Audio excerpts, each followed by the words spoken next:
Assalamualaikum warahmatullahi wabarakatuh. Bapak, Ibu, dan para pemirsa yang berbahagia. Kali ini kita akan melanjutkan pelatihan mandiri dengan topik proyek penguatan profil belajar Pancasila dengan materi pemilihan elemen dan subelemen profil belajar Pancasila serta penentuan kriteria pencapaian.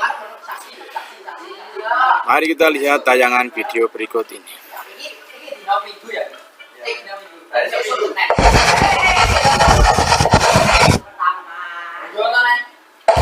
Salam dan bahagia Ibu dan Bapak Guru.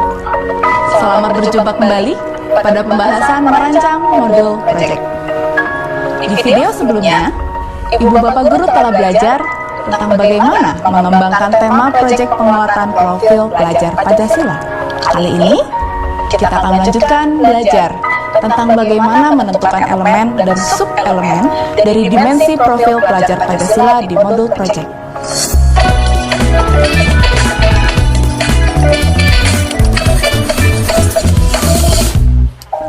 Ibu dan Bapak Guru, proyek penguatan profil pelajar Pancasila adalah proyek kolaboratif lintas disiplin ilmu yang kontekstual, berbasis pada permasalahan di lingkungan sekitar satuan pendidikan, untuk membangun kompetensi dan karakter murid sesuai dengan cita-cita profil pelajar Pancasila. Hasil pengamatan Ibu dan Bapak Guru mengenai kondisi, kebutuhan, isu yang relevan dan kontekstual sebelum pembelajaran menjadi dasar dalam menentukan tema. Ini merupakan bingkai besar dalam target pencapaian kompetensi dan karakter nilai-nilai Pancasila yang kita harapkan muncul selama proses pekerjaan proyek. Kompetensi dan karakter nilai-nilai Pancasila yang terangkum dalam 6 dimensi profil pelajar Pancasila saling terkait dan mendukung satu sama lain. Setiap dimensi dari profil pelajar Pancasila terdiri dari beberapa elemen yang kemudian diperjelas menjadi sub-elemen dengan masing-masing target pencapaiannya. Target ini telah didesain sedemikian rupa oleh pemerintah, disesuaikan dengan fase belajar murid per jenjang. Idealnya, seluruh dimensi dapat terwujud dalam satu proyek.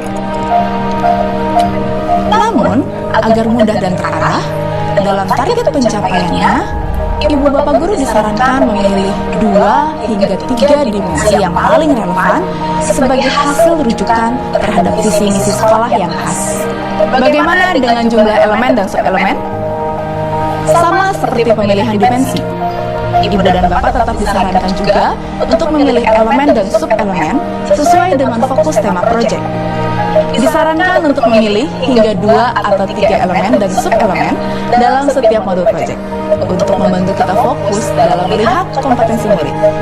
Penentuan elemen dan subelemen ini pada akhirnya akan berdampak pada hasil capaian yang maksimal yang dapat diukur dengan asesmen yang tepat. Untuk membantu Ibu Bapak Guru menentukan elemen dan subelemen yang kemudian mengarahkan pada target pencapaian setiap fase belajar murid, Ibu Bapak Guru dapat menggunakan matriks atau tabel yang terdapat pada naskah akademik profil pelajar Pancasila pada saat merancang modul proyek. Pada tabel matriks, terdapat komponen yang kita sebut dimensi, elemen, subelemen, fase belajar, dan target pencapaian sesuai jenjang fase belajar. Nah, setelahnya, kita berlanjut dengan menentukan elemen, subelemen, dan target pencapaiannya dengan langkah-langkah yang dapat dilakukan. Ibu dan Bapak tentu saja dapat mengembangkan, memodifikasi, bahkan membuat alurnya sendiri, disesuaikan dengan kebutuhan dan kenyamanan Ibu dan Bapak ya. Sebagai contoh, dari hasil asesmen diagnostik, didapati bahwa lingkungan sekolah atau lokasi tempat murid tinggal seringkali menghadapi banjir tahunan karena rusaknya ekosistem alam. Kerusakan ini disebabkan berkurangnya daerah resapan air atau membuang sampah sembarangan. Oleh karena itu, tema yang diambil adalah gaya hidup berkelanjutan. Dalam proyek ini, guru berharap bahwa murid memiliki akhlak mulia dengan menunjukkan kepedulian akan lingkungan sekitar sehingga tergerak untuk melakukan sesuatu yang bermakna lewat proyek. Karena harapan inilah, maka kita dapat menentukan dimensi yang dipilih sebagai berikut. 1. Dimensi beriman dan bertakwa kepada Tuhan Yang Maha Esa dan berakhlak mulia. Dan 2. bergotong royong sebagai dua dimensi yang menjadi fokus yang akan dicapai. Pemilihan elemen dan sub-elemen dari masing-masing dimensi yang telah dipilih disesuaikan dengan kondisi dan kebutuhan. Pada dimensi beriman dan bertakwa kepada Tuhan Yang Maha Esa dan berakhlak mulia, terdapat bahwa elemen akhlak kepada alam adalah yang paling relevan menjawab keinginan ibu bapak guru agar murid memiliki kepedulian terhadap lingkungan.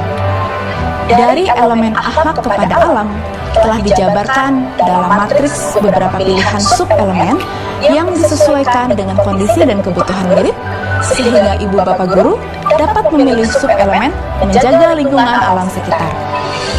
Target pencapaian dari masing-masing fase disesuaikan dengan perkembangan usia murid.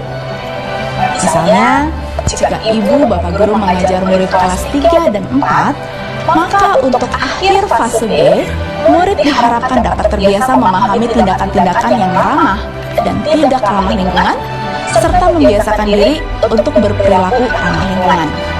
Harap diperhatikan bahwa pencapaian akan selalu dapat disesuaikan dengan hasil asesmen diagnostik dan tujuan belajar yang ibu bapak harapkan dari proyek penguatan profil pelajar Pancasila ini.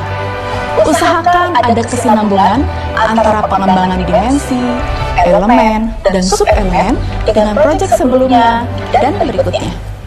Demikian pembelajaran kita di sesi ini.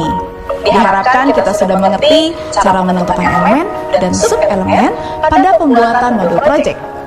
Hal inilah yang mempermudah kita dalam mengukur ketercapaian kompetensi murid dalam kegiatan belajar proyek. Tetap semangat belajar untuk mengembangkan kompetensi diri, agar kita dapat memberikan yang terbaik kepada murid dan negeri. Salam dan bahagia.